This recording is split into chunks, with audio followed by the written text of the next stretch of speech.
Hello, ചൂടെടുത്ത് രക്ഷയില്ലാതെ നെട്ടോട്ട് ഓടുന്നവരായിരിക്കും നമ്മളെല്ലാവരും അല്ലേ. വേനൽ ചൂട് സഹിക്കാൻ പറ്റാത്തത് കൊണ്ട് വീട്ടിലിരിക്കാതെ ഞങ്ങൾ നാലുപേരും കൂടി ഇതാ അടുത്ത് എവിടെയെങ്കിലും പുഴയോ തോടോ കനാലിലോ ഇറങ്ങി ഒന്ന് കുളിക്കാൻ വേണ്ടി പോവാട്ടോ. ആദ്യം പോയത് വീട്ടൂര് കനാലിലേക്കാണ്. അവിടെ ചെന്നപ്പോൾ അവസ്ഥ ഇതായിരുന്നു. വേനലിന്റെ ഒരു ശക്തിയെ. സാധാരണ വെള്ളം നന്നായി ഒഴുകുന്ന സ്ഥലമാണ്, പക്ഷെ ഈ വേനലിൽ കാല് നനയ്ക്കാൻ പോലും വെള്ളം അതിലുണ്ടായിരുന്നില്ല.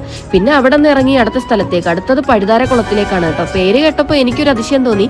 ഇതൊക്കെ മേക്കടമ്പ് ഭാഗത്ത് തന്നെയാണ്, പക്ഷെ അവിടെയും ജഗപോകയായിരുന്നു. അങ്ങനെ വീണ്ടും അവിടെ നിന്ന് യാത്ര തിരിച്ച് അടുത്ത സ്ഥലം. ഇവിടെ ഒന്നും ഇല്ലെങ്കിലും മൂവാറ്റുപുഴ വെള്ളം കാണുമെന്ന് നമുക്ക് ഉറപ്പായിരുന്നു. പിന്നെ ഈ കടവിൽ എത്തിയെങ്കിലും എന്തോ അങ്ങോട്ട് ഇറങ്ങാനായിട്ട് സെറ്റായില്ല.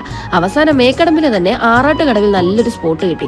അവിടെ ഇറങ്ങാനും ഇരിക്കാനും എല്ലാം സുഖമായിരുന്നു. നല്ല വിശാലമായ സേഫ് എന്ന് തോന്നിയൊരു സ്ഥലം. കുറച്ച് സമയം അവിടെ കിടിലിനായിട്ട് സ്പെൻഡ് ചെയ്തു. നടുക്കോട്ട് നല്ല ഒഴുക്കും അടിയൊഴുക്കൊക്കെ ഉണ്ടായിരുന്നു കേട്ടോ. പക്ഷെ ഞങ്ങൾ അങ്ങോട്ടൊന്നും പോയില്ല.